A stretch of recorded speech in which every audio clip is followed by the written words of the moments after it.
کیا، لیکن تیسری باری آئے گی نا تو نبی علیہ السلام فرماتے ہیں ان اللہ لا یسأل العبد یوم القیامہ، اللہ بندے سے سوال کرے گا، اللہ بندے سے سوال کرے گا قیامت کے دن، حتی یقول، اور پھر کہے گا اذا رأیت ما منعک اذا رأیت المنکر ان تنکرہ،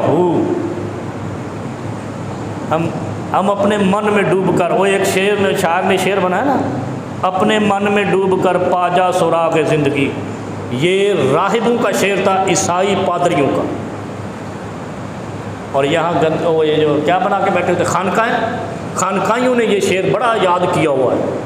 یہ اسلام کے دو شعر اسلام کے خلاف، یہ میں عموماً کہتا رہتا ہوں، دو شعر اسلام کو انہوں نے ناقابل تلافی نقصان پہنچایا ہے، دو شعروں نے، غور کرنا تھا آج یہ یاد کر۔ ایک وہ کیا کہتے ہیں، اسلام زندہ ہوتا ہے ہر کربلا کے بعد، تو مرتا کون ہے، چھریاں کون مارتا ہے، اسلام تقسیم کب ہوتا ہے، اسلام ذلیل کب ہوا ہے؟ اگر کربلا کے بعد اسلام زندہ ہوتا ہے تو بدر و حنین و یرموک و تربوک میں کیا ہوا تھا؟ ان سے پوچھنا ذرا جا کر۔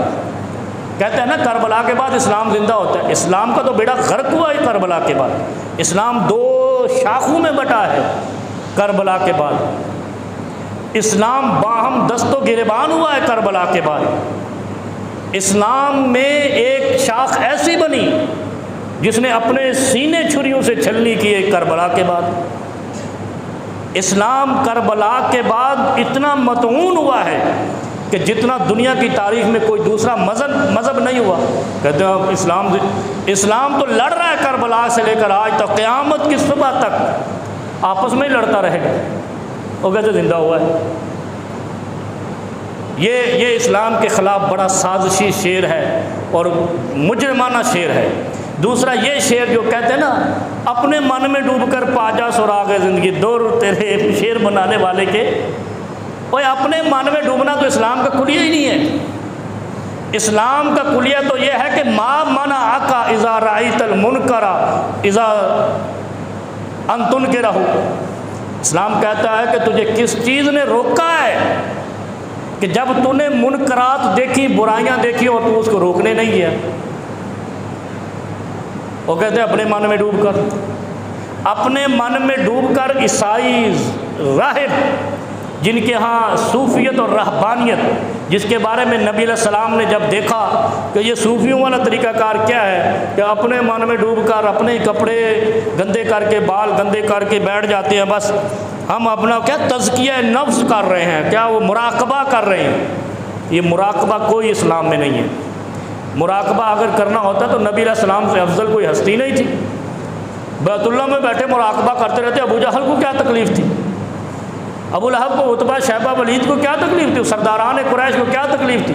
اگر نبی علیہ السلام بیت اللہ کے دروازے پہ بیٹھ کر مراقبہ کرتے رہتے تو ابو سفیان کو کیا مسئلہ ہوتا، قریشیوں کو کیا مسئلہ تھا؟ وہ یار سوچا کرو، اسلام کے فلسفے کے اوپر قاتلانہ حملے کیے ہیں ان لوگوں نے، جن کو ہم صوفی کہہ کے صوفی صاحب، صوفی اسلام کی کوئی اصطلاح نہیں، اسلام کے دشمنوں کی اصطلاح ہے جن کو عیسائی ہم کہتے ہیں۔ اور نبی علیہ السلام نے فرمایا لا رہبانیت فی الاسلام، صوفیت کا اسلام سے کوئی تعلق نہیں ہے۔ بڑے فخر سے کہتے ہیں صوفی کانفرنس۔ اپنے من میں ڈوب کر پاجا سراغ زندگی اسلام کے خلاف سازشی شعر ہے۔ مسلمان کا کام ہی نہیں ہے اپنے من میں ڈوب کر سراغ زندگی پانا۔ مسلمان کا نصب العین کیا ہے؟ ما منعک، کس چیز نے تجھے روکا ہے؟ اذا رأیت المنکر ان تنکرہ، کہ جب تو نے برائی دیکھی جا کر اس کو ٹوکا نہیں۔ اسلام کا ترہ امتیاز ہے کہ وہ برائی کو روکتا ہے۔ اور پھر کیا کہے گا؟ یہی جب حشر میں سوال ہوگا نا، بڑا تو من ربوں کا مانتا ہے، ماں دینوں کا مانتا ہے، من نبیوں کا مانتا ہے، تو یہ بتا کہ تیرے محلے میں چوری ہوتی تھی، تیرے محلے میں بدماشی مار پیٹ ہوتی تھی، قتل و غارت ہوتی تھی، تیرے ملک میں ظلم ہوتا تھا، تو نے کتنا روکا؟ تو اس کے لیے آگے بڑھا؟ تو نے روکنے کی کوشش کی؟ کیا کہے گا؟ فَإِذَا لَقَّنَ اللَّهُ، جب اللہ سے ملاقات ہوگی نا عبدن حجتہ، پھر حجتیں ڈھونڈے گا. حجتیں کہتے ہیں نا بہانے، پھر وہاں بہانے کرے گا. اللہ میں کمزور تھا، اللہ میں اکیلا تھا، اللہ میری پارٹی نہیں تھی، میری جماعت نہیں تھی. اللہ کیا کہے؟ حتی رجوتک وفرقت من الناس. ہائے ہائے ہائے، اتنے پتہ لگ گیا ایمان دا. اب اللہ کہے گا کہ تو ان لوگوں سے الگ ہو گیا تھا کہ نہیں؟ الگ سمجھتے ہیں، فرق تو فرق کر لیا تھا. قرآن فرق کرنے آیا نا. کیا فرق کیا اس نے؟ کافر ادھر، مسلمان ادھر. جو قرآن کو مانے گا مسلم، جو نہیں مانے گا کافر. ان کا قبرستان الگ، ان کی عبادت گاہیں الگ، ان کا محلہ الگ. مسلمان کا قبرستان الگ، مسلمان کا کلام الگ، مسلمان کا خدا الگ، مسلمان کا رسول الگ، مسلمان کا طرز زندگی الگ، مسلمان کی تہذیب و ثقافت الگ. اب اللہ حشر میں پکڑ لے گا. کیا کہے گا؟ وَفَرِقْتُمْ عَنِ النَّاسِ، لوگوں سے فرق کر کے الگ ہوا تھا. نہیں، جہاں چوریاں ہو رہی تھی، جہاں کرپشن ہو رہی تھی، جہاں بددیانتی ہو رہی تھی، جہاں بدعہدی ہو رہی تھی، جہاں ظلم ہو رہا تھا، جہاں قتل و غارت ہو رہی تھی، ان سے فرق کیا تھا نہیں کیا تھا. جہاں تہذیب و ثقافت کو لوٹا جا رہا تھا، جہاں غیروں کی ثقافت کی یلغار کو اسلام پر غاصبانہ طریقے سے مسلط کیا جا رہا تھا، روکا نہیں روکا. کیا کہے گا؟ ہمیں تو مولویوں نے شعر یاد کرایا تھا، اپنے من میں ڈوب کر پا جا سراغ زندگی. اور اپنے من کے ڈوب کر کہاں سے سراغ زندگی ملے گا یار؟ ایک جس نے شعر بنایا اس کو پوچھنا تو صحیح.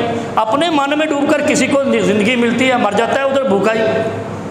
بھائی تم نہیں تو محنت کرنے جاؤ، ڈیوٹی کرنے نہیں جاؤ، نوکری کرنے نہیں جاؤ، محنت کرنے نہیں جاؤ، کھیتوں کو پانی نہیں دو، فصل نہیں آئے گی.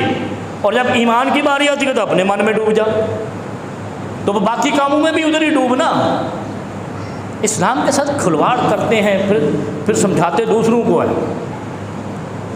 دو شعر اسلام کے خلاف سازش ہیں. ایک اسلام زندہ ہوتا ہے ہر کربلا کے بعد، دوسرا اپنے من میں ڈوب کر پا جا سراغ زندگی. اور اسلام کا ترہ امتیاز کیا ہے کہ اذا رأیت المنکر ان تنکرہ، تیرے ذمے ہے کہ جہاں تو غلطی دیکھے اس کو روکے. اگر رکتی نہیں ہے فرقت عن الناس، ان سے جدا ہو جاؤ. اور ہم کیا کرتے ہیں؟ ہم ان کی تہذیب کو اپنانے کی ہر کوشش کرتے ہیں. ہم مغرب کی تہذیب کے دل دادہ ہیں. ہم یہودیوں، عیسائیوں، ہندوؤں کے ڈیزائن کے دل دادہ ہیں. نہیں ہے؟ وہ جا کر دیکھو نا، یہ آپ کے پورے کراچی میں جو حجام کی دکانیں ہیں، کیسی کیسی تصویریں کن کی لگی ہوتی ہیں، جو جن کا اسلام سے بھی کوئی تعلق نہیں، پاکستان سے بھی کوئی تعلق نہیں. ایسے لوگ ہمیں وہ پسند ہیں. اور پھر کہتے کہ لا الہ الا اللہ محمد رسول اللہ. یہ فراڈ نہیں ہے؟ یہ دھوکہ نہیں ہے؟ ہمارے ساتھ کوئی فراڈ کرے نا تو ہم کتنے غصے میں آتے ہیں اور اتنی موٹی گالیاں بھی دیتے ہیں. ہمارے ساتھ فراڈ کر گیا، دھوکہ کر دیا، یہ بڑا ایسے ہے، بڑا ویسے ہے. کاروبار میں دھوکہ کر دے تو ہمارا ساری زندگی سے قطع تعلق، رشتہ ناتا ختم. فراڈ کیا ہمارے ساتھ. تو رب اتنا مجبور تو نہیں ہے کہ تم اس کے ساتھ دھوکہ کرو اور تمہارے ساتھ رشتہ پھر بھی قائم رکھے. کبھی سوچا کرو یہ چیز، ان کو دل میں اتارا کرو. ہم اللہ کو جب دھوکہ دیں گے اللہ ہمارا ناتا بند کر دے گا.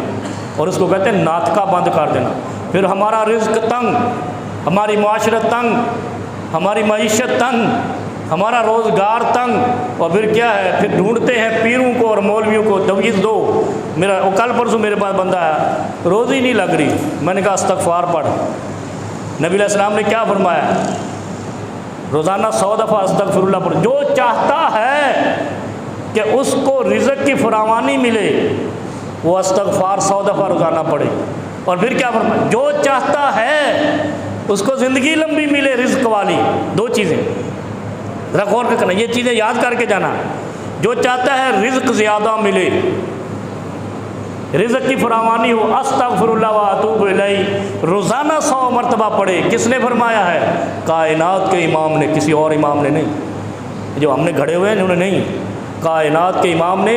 اور وہ امام وہ ہے جس کو یہ سرٹیفکیٹ عرشوں پہ بلا کر ملا ہے. جو اللہ سے پوچھ کر آیا ہے کہ میرے ماننے والے خوشحال کیسے ہوں گے، کہا استغفر اللہ واتوب الیہ 100 مرہ روزانہ۔ دوسرا کون ہے؟ جو چاہتا ہے کہ اس کی زندگی لمبی ہو، رزق بھی ملے، زندگی بھی لمبی ہو، تو اور کیا چاہیے؟ خوشحال زندگی ہو تو بندہ مرنا ہی نہیں چاہتا۔ غریب آدمی تو کہتا ہے اللہ ادھر والا تو موت ہی چنگی ہے نا۔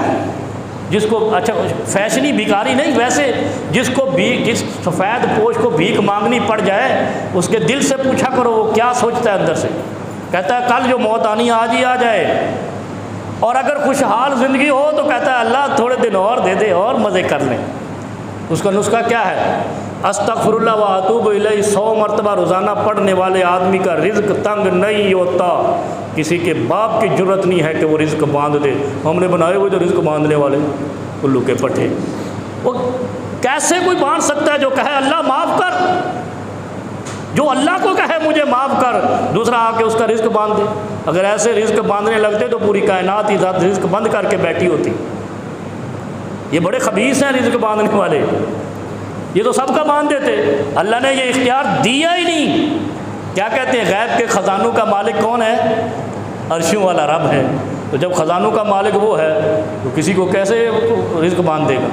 اور اگر رزق کوئی باندھ سکتا ہوتا، یہ بھی مثال ذہن میں رکھیں، اگر کوئی رزق باندھنے کا اختیار رکھتا تو رسول اللہ سے مار کھانے کی کیا ضرورت تھی لوگوں کو؟ علی سے تھپڑ کھانے کی راہب کو کیا ضرورت تھی؟ مرہب کو اس کو قتل ہونے کی کیا ضرورت تھی؟ وہ رزق باندھ دیتے ہیں ان کا۔